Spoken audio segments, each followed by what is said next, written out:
akigurira umurima cyangwa inka, akishingira iduka cyangwa indi bizinesi, akiyubakira etaje cyangwa ikindi gikorwa gikomeye, abantu bakabimwubahira kandi ari wowe wari uri kubyikorera, niyo wigiriye akamaro ku isi.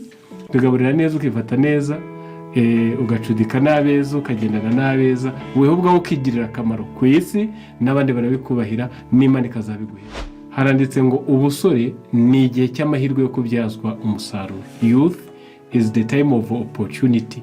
Ni opportunity muri business y'ubuzima. Kuba uri umusore, akaboko ari kazima, umwijima, amaso, amatwi yumva, ubwonko bukora cyane, imbaraga, waguruka, wakwiga, wafata, wasenga, wasoma, byose ukabishobora utaniha, udataka.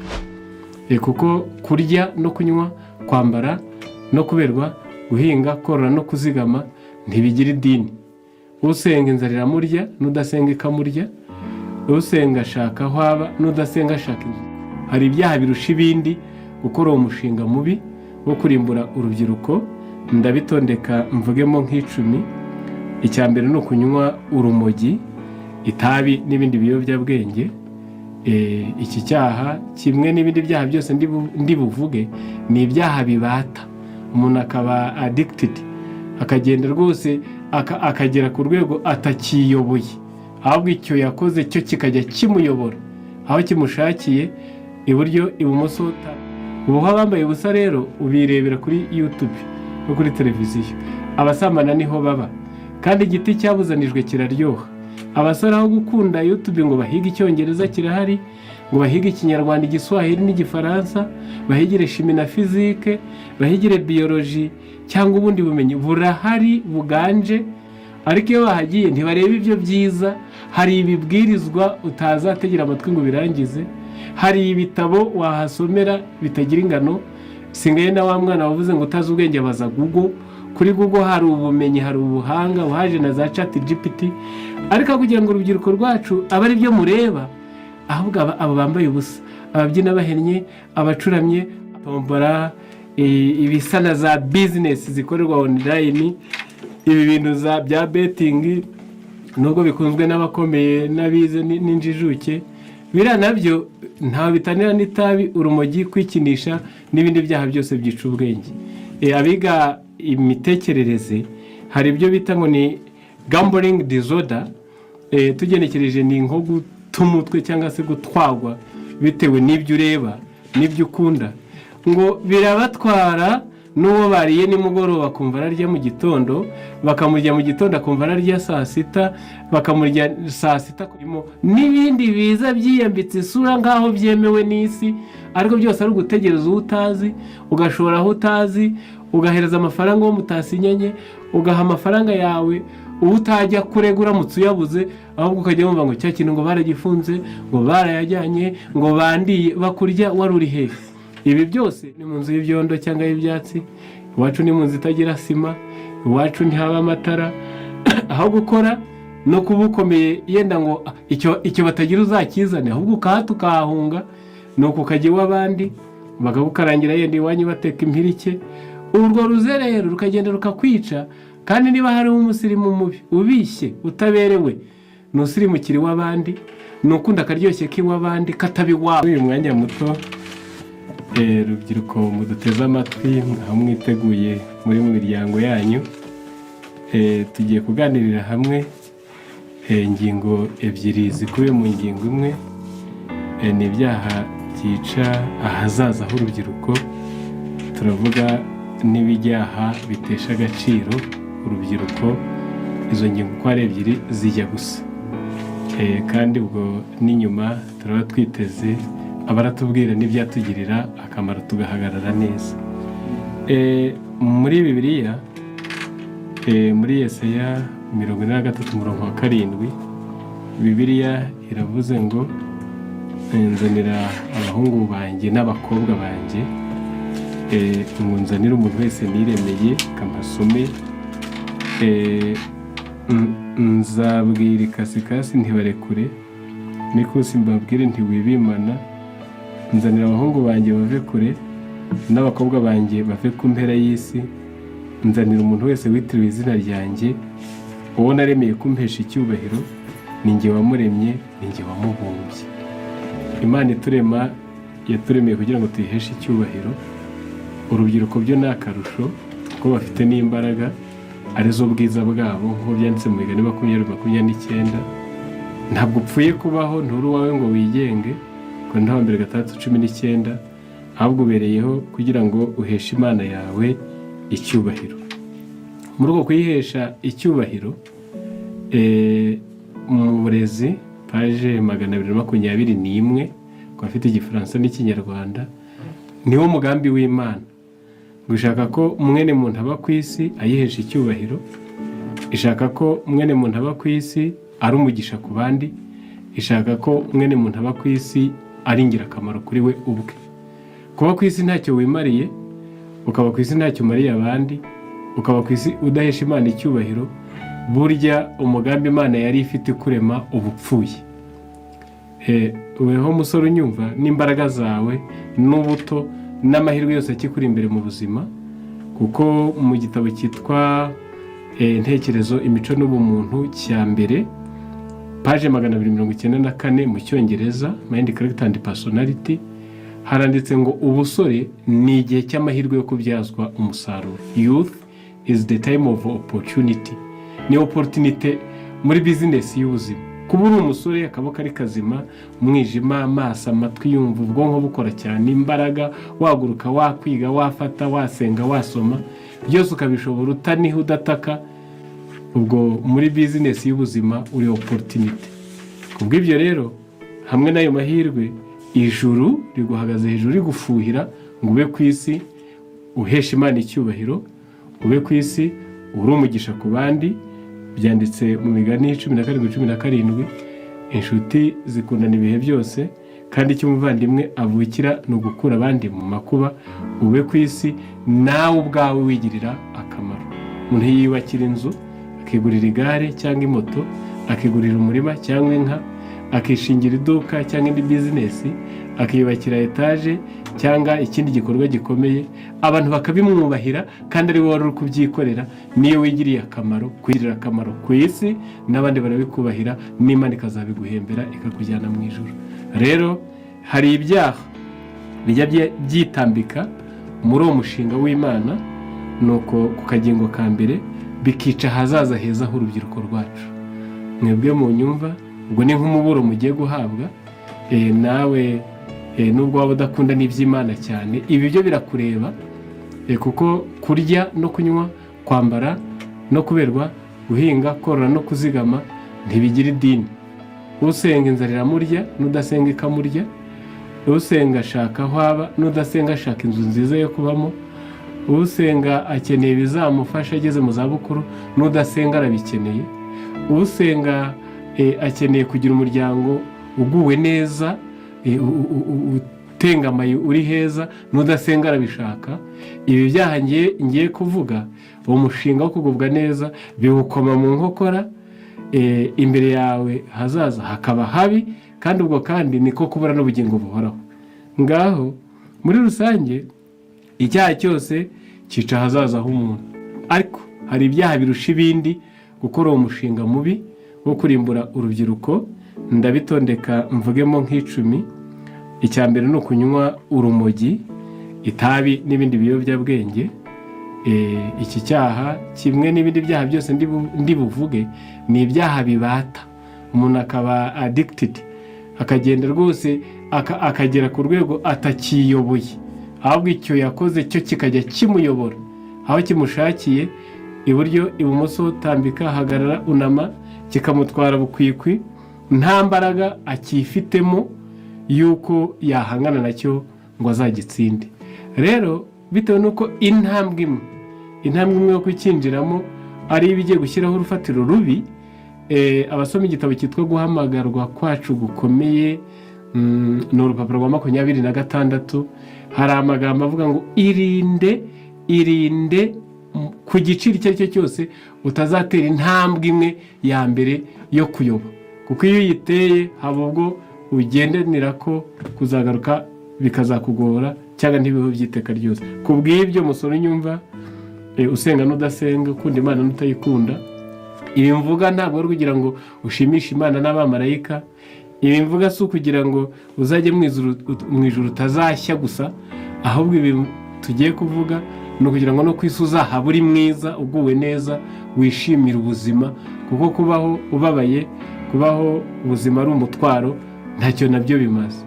Iyo rero wishoye mu rumogi ukanywa itabi n'ibindi biyobyabwenge, biragutwara bikagutegeka, ugasigara utagifite imbaraga yiyobora, ubwo kandi bikaba birangiye ahazaza hawe hakaba harangiye. Nta mushinga mwiza, nta nama nziza, nta cyerekezo cyiza, uzabura imbaraga zirinda ngo wifatire imyanzuro, nuko ubwo ukaba ugiye bukwikwi icyaha kigutwaye.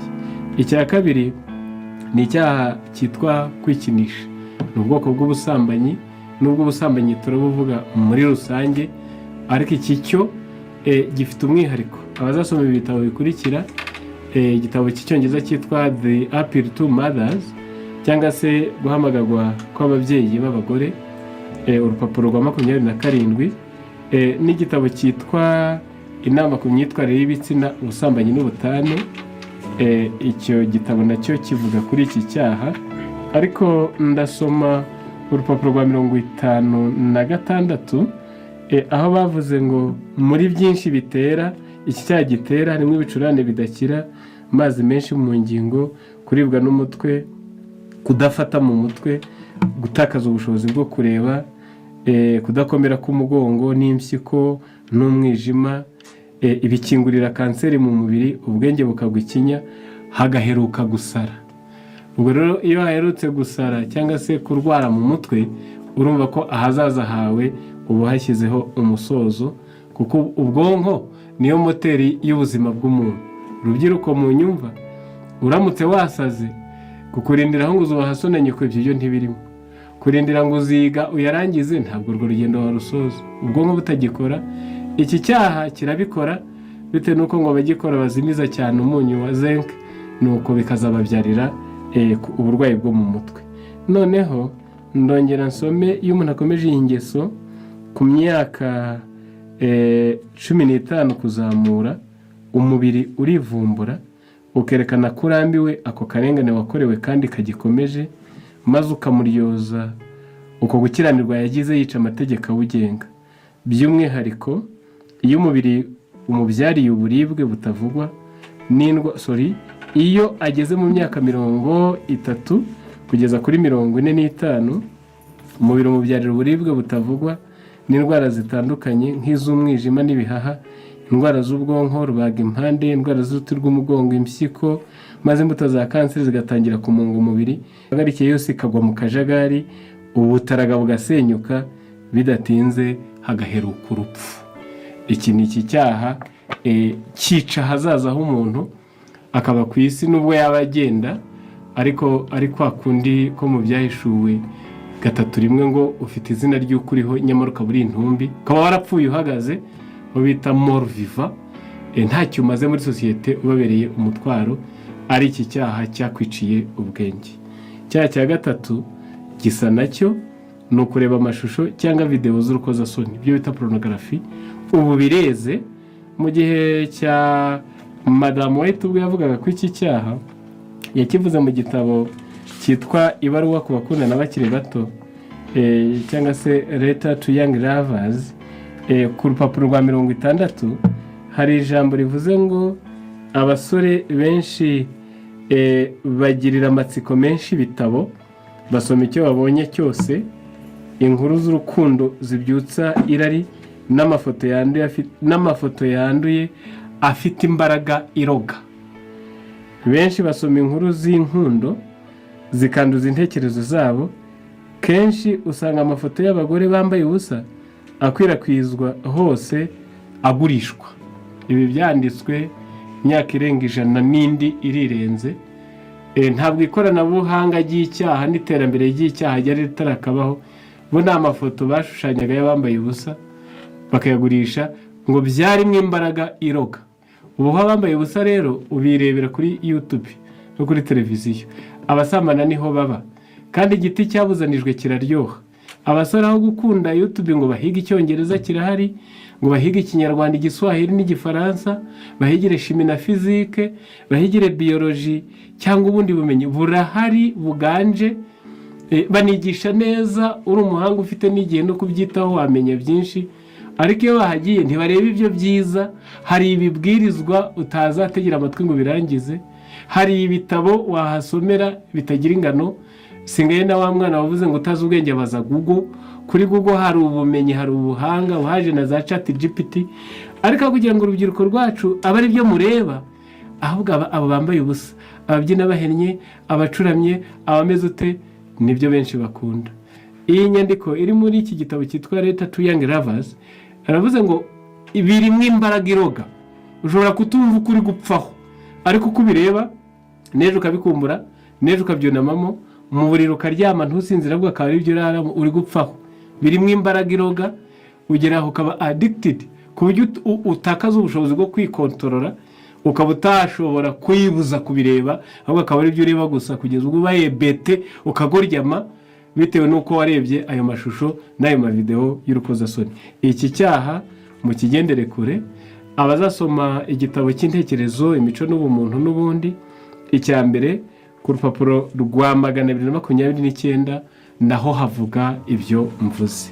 Icyaha cya kane ni ugukina urusimbi n'indi mikino y'amahirwe.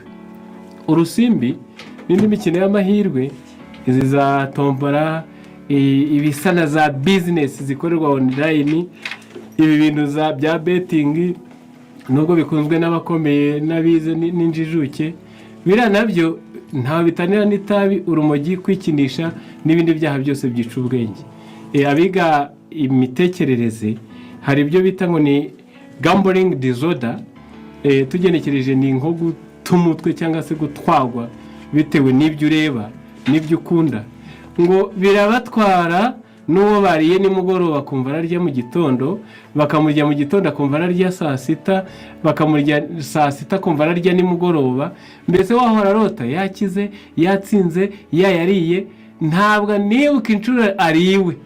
Ibyo nabyo ni kimwe mu byaha byica ahazaza h'urubyiruko. Kubitangira ufite imyaka munsi ya 20, ukazamuka ukabona urabirenganya imyaka 30. Hari n'abagabo buno bashaje, uhereye aho bitangiriye barindagiye, ubuzima bwahindutse, badafite icyerekezo cyabwo bitewe no gukunda icyo cyaha cy'imikino y'amahirwe. Ubwo urusimbi rurimo, ibintu byose by'ubwoko bwose byerekeye iyo birimo, n'ibindi biza byiyambitse isura nkaho byemewe n'isi, ariko byose ari ugutegereza utazi, ugashora aho utazi, ugahereza amafaranga wo mutasinyanye, ugaha amafaranga yawe utajya kurega uramutse uyabuze, ahubwo ukajya wumva ngo cya kintu ngo baragifunze, ngo barayajyanye, ngo bandiye, bakurya wari uri hehe. Ibi byose ni ubwenge bubanza gupfa. Ibi bijya byica urubyiruko. Icya gatanu ni ukwigira ikihebe, ugasanga umuntu kugeza ubwo urajya no kubikora ukabikanika ngo bino bibyimbe, ngo naka gatuza ngo kaze, kugenda wigenza wica nk'inka cyangwa imbogo, ukajya kwishora no mu bizagukoraho. Kwigira ikihebe nabyo bijya byica umuntu, ntaramenye n'aho arindiye n'aho aragiriwe. Bijya byica ahazaza h'urubyiruko. Wewe unyumva, niba waratangiye aho mu gakaritsiye k'iwanyu, akaba ari wowe ugenda urasa agatuza, iyi minsi zakagabanya, butuje, uce bugufi, bitazakwicira ubwenge. Uri uw'agaciro, Imana ifite ikindi yakugeneye kugira ngo yiheshe icyubahiro. Noneho icyaha cya gatandatu ndari busobanure cyane, ni ubunebwe no kuzerera. Amasomo menshi ya Bibiliya yo arabivuga ku bunebwe, ubunyabute butazabura kumwambika ubushwambagara. Kuzerera, ukagenda ukaryoherwa n'iby'abandi, ugatinya iwanyu. Dufite abasore benshi batinya iwabo. Iwacu ni mu nzu y'ibyondo cyangwa y'ibyatsi, iwacu ni mu nzu itagira sima, iwacu ntihaba amatara. Aho gukora no kuba ukomeye yenda ngo icyo batagira uzakizane, ahubwo ukahata ukahahunga, nuko ukajya iw'abandi bakagukarangira yenda iwanyu bateka impirike. Urwo ruzerero rukagenda rukakwica. Kandi niba hari umusirimu mubi ubishye utaberewe, nusirimukira iw'abandi, nukunda akaryoshye k'iw'abandi katabi wabo, kandi uko ubuzima bwaba bumeze kose keretse iyo ukomereyeyo ukoze ukavunika ukaruhuka bukomeye, naho undi n'ibitaba bityo amazi azashyuha ntazabura gusubira iwabo wambeho, uzataha iwanyu ku gasozi. Rero uruzerero basore mu rwirinde, narwo rwica ubwenge, ugasanga umuntu abayeho nta mumaro afite mu muryango mugari wa mwene muntu. Ndongera mvuge uburangare, ntari busesengure kuba indangazi utagira icyo yitaho, iyo endurance ukabaho uri umunenganenzi nta bindi wita. Abandi barahinze ntubabajije ngo ihinga ritangira ryari, abandi bari gukora udufaranga bakegeranya bakagura agahene n'akamasa, ntacyo bikurebaho. Abandi bari kujya barabaza ngo ariko ibibuga bigiraho moto n'igare n'imodoka ni we, nta n'ibyo ushaka kumenya. Ubwo burangare bwo mu buzima ntugire icyo witaho. Hakaba n'abafite imitungo yashatswe n'ababyeyi babo, ariko uwo mwana akaba atazi kubicunga ngo abyitaho bibungabunge. Ubwo burangare nabwo babuzakugiraho ingaruka. Ahazaza hawe ntabwo wazarusoza utari maso, udakorana umwete. Mu Baroma 12 niho bavuze ku murongo wa 11 kumanuka aho hepfo ngo kuby'umwete ntimubibyangwe, ngo muhirimbane mu mitima yanyu. Bari kwerekana ko umuntu atagomba kubaho ari aho gusa nkaho ntacyo amaze, ahubwo ukabaho uri kumva ko hari icyo ushinzwe, ugomba gukorana umwete, ugomba kurikanura bibaye ngombwa, ukaba amaso bibaye ngombwa. Ubuzima buraragirwa bukitabwaho. Noneho icyaha cya 8 ni ugusesagura, nacyo sinkivugaho byinshi, ariko kubona uyakoreye aho kugira ngo uzigame witeganirize ahazaza. Dore ko ukeneye byinshi mu buzima, yewe musore unyumva uko waba umeze kose, nuko ugatangira ngo ugiye kwemeza abo warushije 5, ngo uzagura imyenda ihenze, ngo uzareba biki, inzu y'abandi ukodesha y'icyumba kimwe, ukagura na televiziyo ingana n'urukuta rwayo n'intebe ubura naho upfundagira. Ugasanga ubuzima bwawe kwezi kumwe ni telefone y'umweru, ukundi ni y'ubururu, ukundi ni y'umuhondo, ukundi ni yindi nini imeze nk'ibati rya sakara inzu. Ugasanga nibwo buzima bwawe gusa usesagura. Uko usesagura biba bigenda, kandi iminsi bigenda n'imbaraga ziba zishira, na opportunité zo mu buzima, amahirwe atugaburira yo mu buzima uko bucyaragabanuka, ntabwo agenda yongera ngo abe menshi. Ubwo abazi bya business bo baranyumvise, ndasubiramo ibyo bita opportunities mu buzima uko bukeye ziragabanuka ntiziba nyinshi. Ngaba Baroma 12 umurongo wa 3 haranditse ngo mwe kwifata uko mutari, ahubwo mujye mumenya uko muri, muzigame mubungabunga utwanyu. Ibi muzabisoma no mu gitabo cyitwa Urugo rwa Gikristo, hari icyigisho kivuga ibyo. Iyo utazi kuzigama, akaje ukagasesa, akaboko kayamanuka kakarusha umuvuduko akayinjiza, ubuzima buba buzakugora. Buriya bazi iby'ubuzima, hari n'igifaranga rishyira ku mweko, n'ibyiza yabona akaberwa akabyibuza, bipfa ko bitakwangiriza impagarike ye. Kubera iyi mpamvu reka nsome uyu murongo wo mu Migani. Uburyo ubuki buraryohera, ikaryoha, kaji karyoha, akarangi muzu karyoha, agasima karyoha, n'agakaro karyoha, ntawe bitabera si n'icyaha. Ariko hari igihe ubuzima bukubwira ngo buretse kino wanze kiriya. Ni Imigani 27 umurongo wa ni Imigani 27 umurongo wa 17. Ukunda kuba inkora bishungo azaba umukene, ukunda vino n'amavuta ya elayo ntabwo azaba umutunzi. Ijambo nashakaga ni iry'inkora bishungo, no kugendana n'akaje. Buriya abagira ibyo bibuza mu buzima si uko babibonye bataberwa, ahubwo aravuga ati iyi ni B, ndabanza A, nzambara neza mfite ikibanza, nzasiga mbegwe n'itake narashyizemo n'akazu, nzabikora nabyo kandi byakubera. Ariko nta musirimu mubi nk'usirimukiri w'abandi, atagira iyo ataha, atagira n'aho bamushyingura yapfuye, bitewe n'uko atigeze abiteganya mu buzima kandi byarashobokaga. Iyo rero utazi kuzigama, urugendo rw'ubuzima ntubuzarusoza, ahazaza hawe haba hazakugora. Ubusambanyi nuko, ubusambanyi vino y'umuce na vino y'ihira byica umutima, byanditse muri Hosea 4:11, kandi mu Migani 6:26 ho biranditse ngo kuko maraya akenesha umuntu agasigara ku gasate k'umutsima. Abahirimbijwe n'abagore ntibagira ingano. Iki nacyo ni icyaha cyatuma ahazaza hawe hakugora. Kwihindura imbata y'inzoga nacyo cyakugora. Aha ndasoma imigani 23 umurongo wa 20 kugeza 21. Imigani 23 umurongo wa 20 kugeza 21. Ntukabe mu iteraniro ry'abanywi b'inzoga no mu ry'abanyandanini bagira amerwe y'inyama, kuko umusinzi n'umunyandanini bazakena, kandi umunyabitotsi bizamwambika ubushwambagara.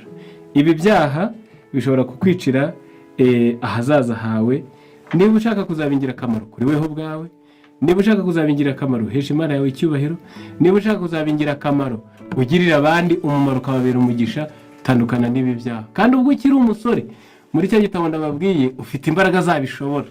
Ubwo ukiri umusore, imbere yawe ni harehare, haracyari urugendo rwose, wazunguka, wazahirwa mu buzima hakurikijwe n'amahirwe Imana izakunyuza imbere. Noneho ingingo dusorejeho nimwe nababwiye ya kabiri, ni ibitesha umuntu agaciro. Mwere mu ntaremwa Imana yamuremenye agaciro. Agaciro ke nta n'uwashobora kugapima. Akorinto ba mbere 7:23 niho honyine bavuze ngo mwacungujwe igiciro. Ubwo igiciro ngiyo nkigenekereje mvuze uwo murongo ni amaraso ya Yesu. Mwene muntu angana na Yesu, ni umugura, ni umucungura. Abizi by'inama y'agakiza ngo nta wundi wajyaga guhagarara na n'umuntu ku munzani uyu uratura ngo maze ibiro bye nibura byike icyaha kijye hejuru. Ni Yesu wenyine washoboye kwika icyaha kijya hejuru, naho undi icyaha cyari gikomeye. Yesu rero ni ukugura, ni we gaciro kawe. Gufata umuntu Yesu yacunguye ukamurohamo itabi, umuntu Yesu yacunguye ukamurohamo kanyanga, umuntu Yesu yacunguye akanywa ke kakaba ko kuvundereza ibitutsi n'ibishegu n'amagambo y'ibishizi bw'isoni, ni ukuri uba utaye agaciro. Ngaha Abakorinto ba 2:6 ni itegeko mvajuru rivuze ngo ahubwo ku kintu cyose twiha agaciro nk'abakozi b'Imana bagabura ibyayo. Ibi byaho uko ari 5 bitesha umuntu agaciro. Muri rusange icyaha kimaze kukwicira umutima nama kikakwicira ubwenge, nta kibu gisigaranye. Ariko dore ibirusha ibindi kumunyaga agaciro yari afite. Nubwo yaba akize agayitse nta gaciro, nubwo yaba ari lisansi yarashoboye kwiga ariko agayitse nta gaciro. Icya mbere nakivuze n'ubundi ntubusambanyi. Muziga icyo bwakoreye Samusoni, wari igihangange mu Isirayeli, asigara arandatwa amaso bayakuyemo. Muziga icyo bwakoreye Dawidi, wari umwami, ijuru ryigeze rikomera amashyi rikamwishimira, asigara mwaye yandagaye bitewe n'ubusambanyi. Muzige Salomo, wari urusha abandi ubwenge, kuko Bibiliya ivuze ko nta wundi wahanije nawe ubwenge, uwakundwaga, nuko nawe bisoza yandagaye. Icya kabiri ni ubuhemu buherekezwa n'ubwambuzi, ukajya utwa abandi, ukajya ibyagenewe rubanda, ukabaho utishyura imyenda, rimwe ukayihakana. Ibyo byose mu migani 25:19 naho bavuze ngo kwizera umuhemu ngo mu gihe cy'amakuba ngo ni nk'iryinyo ricitse, ni nk'ikirenge gitanye. Icya gatatu ni ukubeshya, ururimi rubeshya. Yewe hari naho mu migani 21:6 bavuze ngo ubutunzi bushakishwa ururimi rubeshya. Iyo ubeshye umuntu akabikuvumburamo, ibyawe biba birangiye, nuko muzabana ariko agaciro kawe kaba kagiye. 4 ni ukwiyemera, birimo kwihara ukigira utari we.